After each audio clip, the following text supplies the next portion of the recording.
Good afternoon, everyone, and welcome to Stock Market Today. It's Ali Corbin, Ed Carson with a breakdown of the action in today's session. Friday, October 20th. Breakdown seems pretty fitting for this week, Ed. We ended the week with a lot of weakness. Yeah, there was really not much good to say about this week. We've got a wave of earnings coming next week, so I want to take a look at three of the biggest: Microsoft, Google, and Meta. All right, we will do that. But first, let's take a look at the major indexes. The Nasdaq today down 1.5% by session's close, followed by the S&P 500 down almost 1.3% today. That was followed by the Russell 2000 down 1.1%, and the Dow off 0.9% today. So continuing to bleed here, and the Nasdaq cracking below that 13,000 level, Ed. So not good to see that. Yeah, I mean, we hit resistance around the 50-day line to start the week. By Wednesday, things weren't looking good. Thursday, oh boy, this is a bad week. And today, yeah, we just came within like 14 points or so of the September 27th low, which would definitively end the rally by any measure. It was a closing low, lowest close since like the end of May. We closed below the follow-through day of October 6th. That's highly bearish. I mean, it's highly likely when that happens that we're going to fall below the lows. I mean, in this case, you don't really need that indicator. We just need to breathe on this market the wrong way and would fall underneath that. Really negative signs. It's like, obviously, Treasury yields having things. I think some of today's action in stocks and bonds might be related to just investor caution heading into another weekend of the Israel-Hamas war. But obviously, this is going way beyond that. I mean, when you're looking at that, this is just really negative. You just have to recognize this. I mean, yeah, a week ago, it looked like things were still okay. Maybe we're on the cusp of something good. We're now on the cusp of something bad. And yeah, this is not good action at all. It is not. And Ed, it does show you how quickly things can change, because as the week kicked off, we were still looking at a potential declining tops trend line and a double bottom for the NASDAQ. But even before that, it was a look at a potential head and shoulders or a cup with handle. So there's been all these patterns that have continued to develop over time. And now a new one is, okay, well, are we going to see a three waves down here? Yeah, I mean, that's the thing. It's like we've had lower lows and lower highs. We are on the cusp of another lower low, and I don't know where we go from here. The 200-day line is the next line of support for the Nasdaq. We could, and then you don't know how long it's going to, it's like, because some people are saying, oh, this is the capitulation day. I don't know. Maybe we could just call up the VIX for a moment. It didn't feel very capitulation. Yesterday, we actually got up a little, got to like a 5-6 month high. But today it didn't really move a whole lot, given that we were, if there was this real panic, it was more like it didn't feel that way today. Not that the VIX is the be all end all, but it didn't quite have that feel. It's feeling like the market wants to go down. As we talked about, sometimes if the market is doing this, you expect it to continue. Well, right now the market keeps on going down. You would expect that to continue until something really changes. Exactly. Yeah, it does seem like the momentum is to the downside right now, and it can get more oversold. Just like on a follow through day, we want to see that proof of institutional buying and institutional buyers coming back into the market. Beyond that October 6th day, we didn't really see that. I think the one perhaps maybe head fake that could have been interpreted was the fact that when the news initially broke of war breaking out in the Middle East, that we didn't immediately go down on that news. It did feel like initially there was a little bit of resilience there, in addition to the market's reaction to the hot jobs numbers. But now it seems like maybe the market is waking up to all of these concerning factors out there, in addition to Treasury yields that are just continuing to march higher, Ed. Yeah, and I think maybe one reason we had a head fake right when war broke out is because treasury yields came down. And so maybe we're thinking, oh, okay, that's good news. It's like, but that's seemed to be investor caution. But now it's like, yeah, there's a little bit of caution here and there. And there's a little bit of a mix up on this chart because it's not showing yesterday's action. We actually fell today several basis points. We got up almost to 5% yesterday. But the thing is like, okay, there's been little blips because of war concerns, which isn't great for the market if everybody's fearful. But looking at the 10-year treasury yield, yeah, it fell down today. But again, maybe because of war fears for the weekend. But on a weekly basis, just nonstop in that. Yeah, it just goes up and up and up. Yeah, pulled up TBT, and it's just the weekly charts on these things. Yeah, there was a drop the first week of a couple weeks ago, but in last week because of that, but it wasn't much. And until this really falls, or at least levels off, like consistently, really gives a sense that, okay, we're not going to rise much anymore. It's just hard to see the market making any sustained run or even holding up. I mean, this has obviously just really pressured the market in the last few months.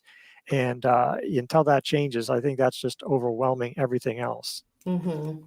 Does appear that way. Let's also take a look at the S&P 500. So we know the critical levels for the Nasdaq. Let's also take a look at the S&P, looking like it closed below its 200-day line. And then we had the low from earlier in October at 42.16.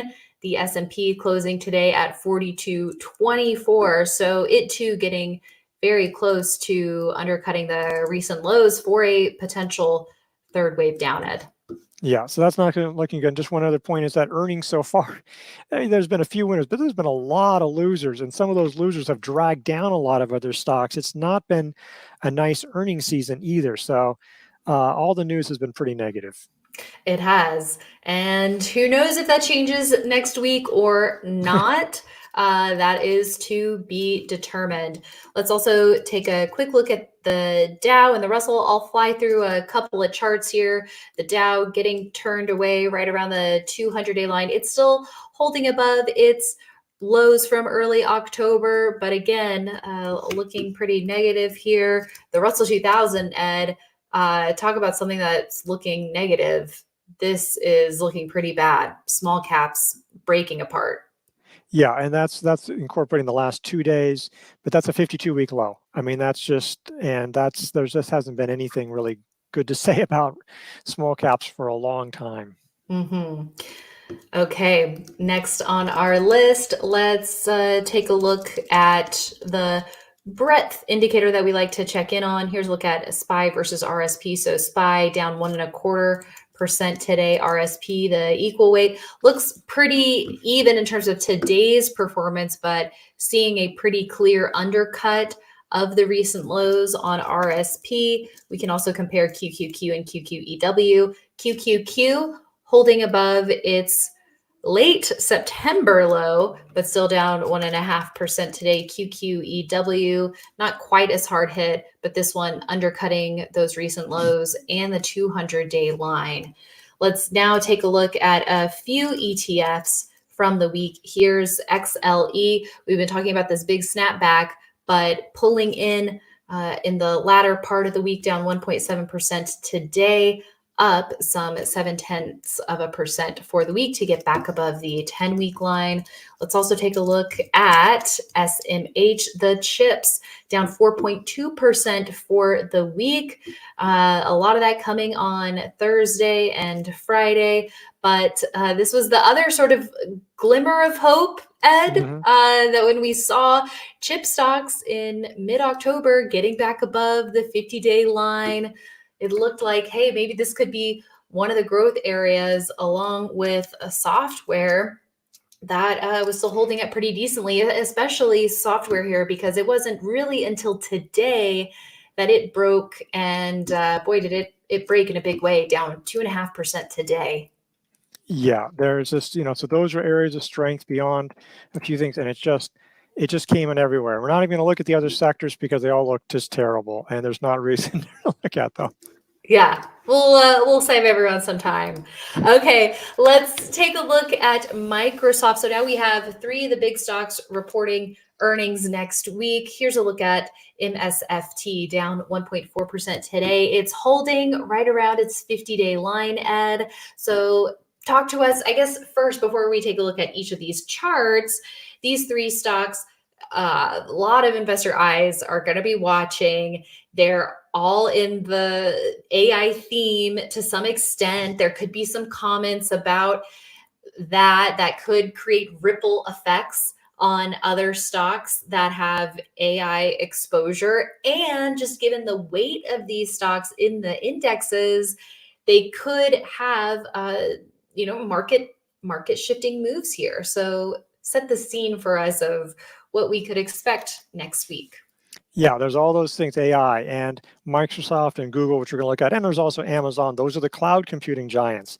Microsoft and ServiceNow, a couple of big software giants. And so it just sort of goes, Microsoft's also actually a decent cybersecurity play, and there's it's just on and on. So yeah, the huge amount, it's not just these three companies, probably like 5 trillion in value or so just alone. And then you combine all the value that we related, NVIDIA, all those software and AI names, all going to really play off of that. But Microsoft by itself, which may be the most important earnings report because of everything it's in right now, if it can get above, Thursday's highs or the high of 340, that would seem like to be a pretty good entry. Again, do you want to? Because if it does that, it might be the beginning of the market reviving. Okay, and it's like the market needs to do a lot. I know we talked about how close to that, but if it did rebound, it's not like we're right. We've got some work to do just to get up to some levels we were at a week ago. So that would be one reason you would still be aggressive, probably in the market conditions there. But that would be somewhere to look at. It has been improving lately after slumping for a while. It has pretty decent growth, especially for a large cap of this size. I mean, so it's not going to be rip roaring like some others, but it's still doing pretty well. Been a little bit of a pickup on the revenue side. So there's things there. I don't know if it's the number one thing out there, but it's holding up. All of these are holding up above their 50-day lines, which is one reason why the Nasdaq is still avoided a full-on collapse into new lows. Yeah, and that 340 level goes back to the prior highs. So oh yeah, if it can get above that, interesting how that always happens, isn't it? It is. Okay, so we'll keep a close eye on 340 for that one. Let's take a look at Google now. It looks like 140 may be the level to watch here on the weekly chart, but we'll take a closer look at the daily. Relative strength line has been looking pretty good here at Google, still holding above the 50-day line, below the 21-day line today, but seeing it in general holding above this 10-week line as it trends higher. It's been one of the better looking Magnificent Seven stocks. Yeah, it really has. And you could imagine a 50-day or 10-week line bounce. It's not there yet, but that could be one way. It actually has a 3 weeks tight that'll be showing up. So that seems more like a place where you'd add on shares, especially this kind of market. And the 10-week bounce, it's already bounced off the 10-week line a couple of times. So it's not like, again, and this is Tuesday night. So how aggressive do you want to be? If this gaps up 6%, it's like, do you want to be buying that? So, but there's where you could be doing it. So that has been showing pretty healthy action so far, and for a lot of the reasons. Again, a little bit improvement on the revenue growth. Earnings are improving partly because of easy comparisons. Mm-hmm. Exactly. And I guess something also to keep an eye out for is if we do get a poor reaction to the report. I mean, one could imagine it falling below the 50-day line or even testing 127. Maybe it needs more time to form an actual base. The last base was ahead of the last earnings report. So it's been on the move, although a gentle upward slope over the last quarter. So we'll be ready for the upside reaction or a downside reaction as well. And same goes for Meta, which was very close very recently to a breakout. It did sneak above a breakout area on 10-11 after an early entry on that 10-6 follow through day, but it's now back down to that entry, Ed, with its earnings coming out on the 25th. Yeah, and so, I mean, the same things apply. This one's had accelerating growth again, partly because of easy comparisons. They've controlled costs. Ad revenue has picked up a little bit, so they're really leveraging all that. Had a huge year. It's the first base in quite a while.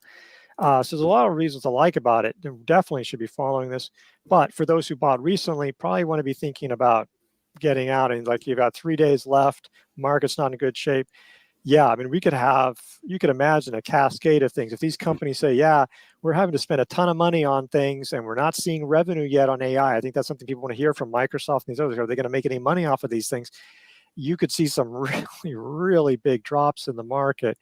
And that's just something I think investors need to be aware of. Yeah, there could be some upside, but it would still be risky. But there's pretty high downside risks for these stocks, but really for the whole market in the coming weeks. Definitely. I mean, a big loser this week was Tesla.